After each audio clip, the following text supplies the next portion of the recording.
के दो पवित्र आत्माओं के मिलन को ही विवाह कहते हैं। दूसरा, दो कुल के संबंध की स्थापना को विवाह। और क्या 16 संस्कारों में एक वैदिक संस्कार होता है, उसे विवाह कहते हैं।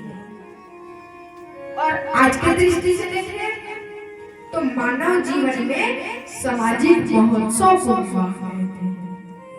ये है विवाह का अर्थ। हम विवाह बोल ले, विवाह का विवाह होने वाले, लेकिन विवाह का अर्थ ऐसे हमारे श्री सीताराम जी के विवाह की कथा। श्री सीताराम जी की विवाह की कथा हम श्रवण करते हैं, लेकिन आप आज की कथा जो होगी वो ऐसा होगा कि हमारे जीवन में श्री सीताराम जी का विवाह कैसे, एक भक्ति और भगवान का मिलन कैसे, इसकी कथा। तो देखो, इसमें 4 मुख्य नियम हैं। इसे हम अगर पालन करते हैं तब हमारे जीवन में श्री रामचंद्र जी का विवाह होगा, अर्थात भक्ति और भगवान का मिलन। पहला है मन। 4 कौन से हैं?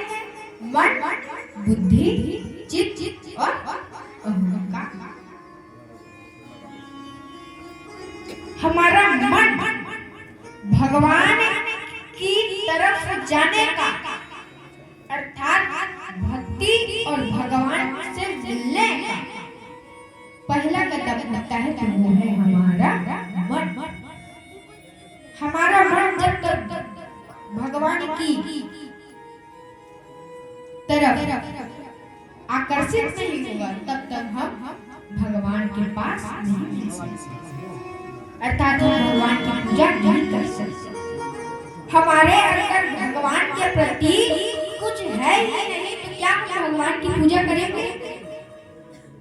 अगर आज कोई भगवान को नहीं मान रहा है तो क्या वो पूजा करेगा? नहीं। तो पहला है कि भगवान की ओर हमें आकर्षित। पहला क्या है? मन। अब मन में कौन सी कथा आएगा? तो आप राम की कथा में सुने होंगे ताड़का नाम की राक्षसी। हमारे जो मन है उनका 2 दोष होता है और यही ताड़का में भरा। पहला क्या है? मन की दुराशा और मन का क्रोध। जब तक हम क्रोध को नहीं त्यागेंगे तब तक हम भगवान से नहीं मिल पाएंगे। क्या आप बताओ कि क्रोध करने से क्या कभी अच्छा हुआ है? तो कहां से आपको भगवान मिलेगा? आप इधर क्रोध कर रहे हो परिवार के ऊपर और उधर जाकर भगवान की पूजा कर रहे हो, तो नहीं मिलेगा। पहला है क्रोध को त्यागो। ये हमें ताड़का से सीखना है। जब भगवान विश्वेश्वर जी के साथ